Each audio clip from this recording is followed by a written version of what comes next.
अस्सलाम वालेकुम दोस्तों, आज मैं आपके लिए लेके हाज़िर हुई हूँ।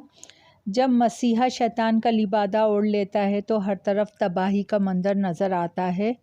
दूसरा जन्म। सिग्नल पे शदीद ट्रैफिक जाम था। ख़ावर किसी काम से गांव से कराची आया था। वो एक रक्शे में सवार था।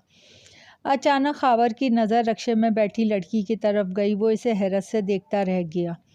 वो पूरे वसूख के साथ कह सकता था कि वो इसकी बेटी है, लेकिन नहीं, इसकी बेटी तो मर चुकी है। ख़ुद इसने अपने हाथों से इसे मनो मिट्टी तले दफन किया था।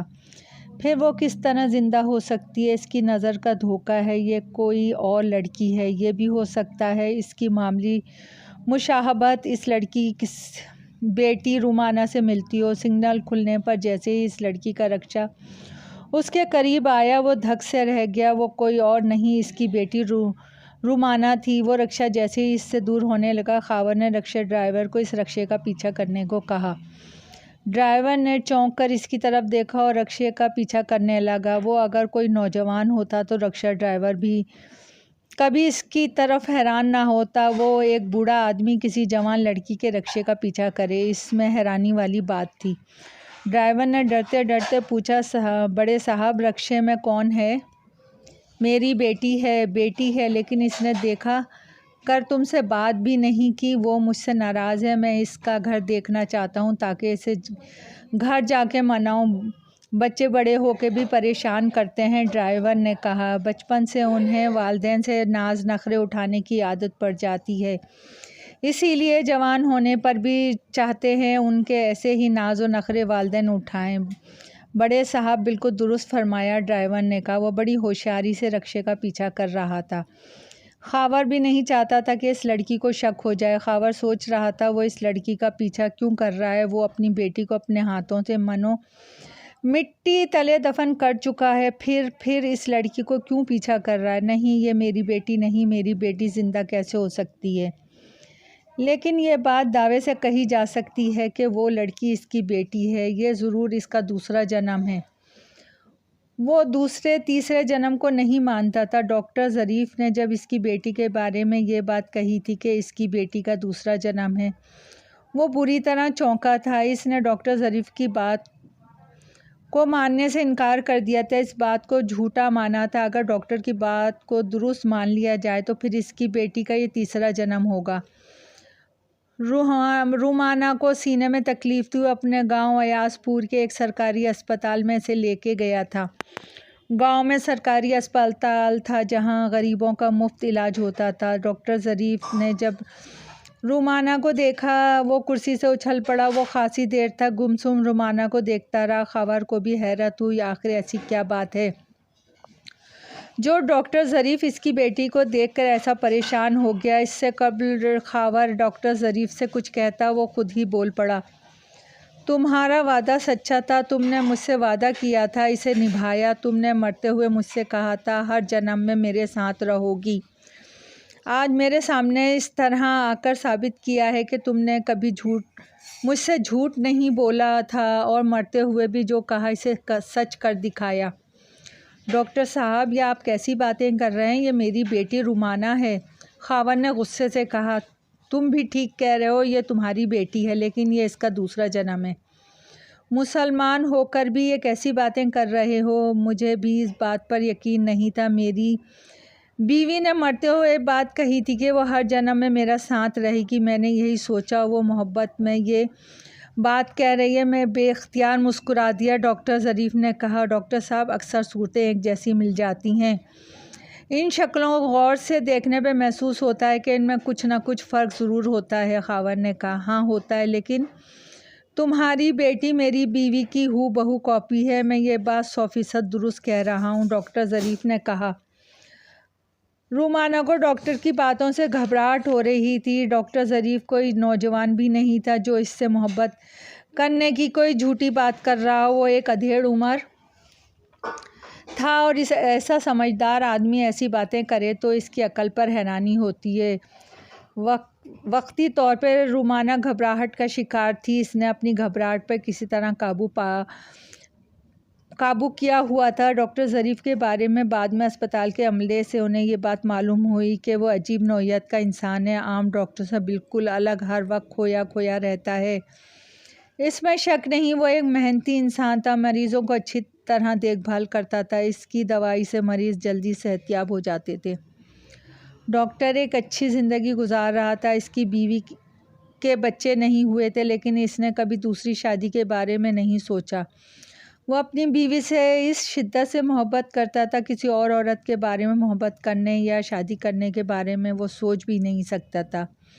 इसकी अज़दवाजी ज़िंदगी अच्छी गुजर रही थी। एक दिन इसकी खुशियों को किसी की नज़र लग गई। इसकी बीवी कशफ इसे हमेशा के लिए छोड़ के चली गई।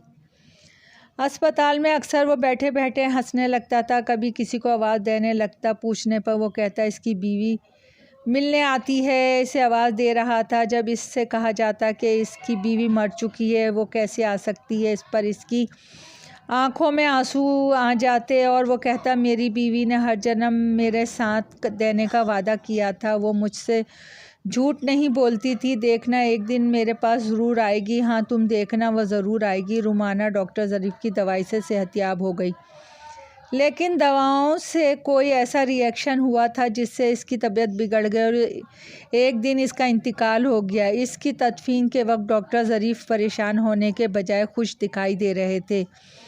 इस बात को कई लोगों ने महसूस किया था। रुमाना के इंतकाल के बाद एक हफ्ते बाद ही डॉक्टर ज़रीफ़ ने कस्बे के अस्पताल से अपना ट्रांसफ़र शहर करवा लिया। रक्षक मकान के सामने जाके रुक गया और वो लड़की मुख्तसर सा सामान के साथ मकान के अंदर दाखिल हो गई। खावर भी रक्षा ड्राइवर को किराया अदा करके मकान के जानिब बढ़ा। दरवाजे पे दस्तक दी। दरवाज़ा इस लड़की ने ही खोला। जी फरमाइए, इसने पूछा। बेटी मैं तुमसे कुछ बात करना चाहता हूँ। तुम कौन हो, क्या बात करना चाहते हो? मुझे अंदर तो आने दो। घर के अंदर मुझे किसी को बुलाने की इजाज़त तो नहीं है, पर आपको देखकर ना जाने क्यों मेरा भी दिल आपसे बात करने को चाह रहा है। ये कहते हुए लड़की ने खावर को अंदर आने का रास्ता दे दिया। मेरी एक बेटी थी जिसका नाम रुमाना था। वो हूबहू तुम्हारी हम शक्ल थी। अच्छा, फिर वो कहाँ चली गई? इसका इंतकाल हो चुका है। ओह अच्छा, बहुत अफसोस हुआ मुझे देखकर। आपको अपनी बेटी याद आ गई?